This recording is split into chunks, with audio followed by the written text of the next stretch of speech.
ભવ્ય તિરંગા યાત્રામાં સુરત શહેર થયું દેશભક્તિમાં લીન. લાખો સંખ્યામાં ઉમટી જનમેદની. તિરંગા પદયાત્રામાં 1 લાખની જનમેદની ઉમટી. તિરંગા યાત્રાના માર્ગને દુલ્હનની જેમ શણગારવામાં આવ્યો. વિવિધ રાજ્યના લોકો પારંપરિક વસ્ત્રો પહેરીને જોડાયા. આજે સુરતમાં ભવ્ય તિરંગા પદયાત્રાનું આયોજનને લઈને તૈયારીઓ આખરી ઓપ આપવામાં આવી રહી છે. તિરંગા યાત્રામાં 1 લાખની જનમેદની ઉમટી પડી હતી. 2 કિલોમીટરની તિરંગા યાત્રાને લઈ વાય જંકશનથી લાલભાઈ ક્રિકેટ સ્ટેડિયમ સુધીના માર્ગને દુલ્હનની જેમ શણગારવામાં આવ્યું છે. યાત્રામાં પોલીસ બેન્ડ, અલગ અલગ વિભાગોના ટેબલો અને સાંસ્કૃતિક કાર્યક્રમનું આકર્ષણ જોવામાં મળી રહેશે. જે યાત્રામાં બીએસએફ, સીઆરપીએફ, રેપિડ ફોર્સ સહિત પોલીસના જવાનો પ્રથમ વખત સામેલ થવો જોવા મળી રહ્યા છે. તિરંગા યાત્રામાં 1 લાખની જનમેદની ઉમટી પડી છે.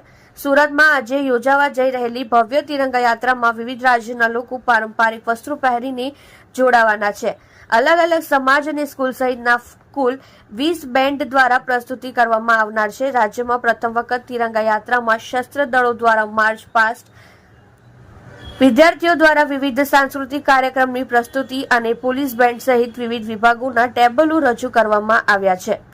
સાંજે 6 વાગ્યાથી વાય જંકશન ખાતેથી યાત્રાની શરૂઆત થઈ હતી. યાત્રાને લઈ 19 ઠેકાણા ઉપર પાર્કિંગની વ્યવસ્થા કરવામાં આવી છે, જેમાં 6510 ટુ વ્હીલ, 1970 ફોર વ્હીલર અને 400 બસની કેપેસિટી રાખવામાં આવી છે.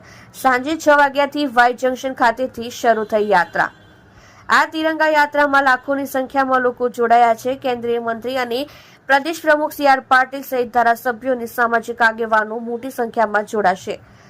રાજ્ય ગૃહમંત્રી હર્ષ સંઘવીની આગેવાની હેઠળ તિરંગા પદયાત્રાનું આયોજન કરાયું છે. શહેર ભાજપ દ્વારા પણ બૂથ સ્તરથી આજે 5 લાખ તિરંગાઓનું વિતરણ કરવાની જાહેરાત કરવામાં આવી છે, જે દરેક બૂથ પરથી 150 તિરંગાનું વિતરણ કરાશે.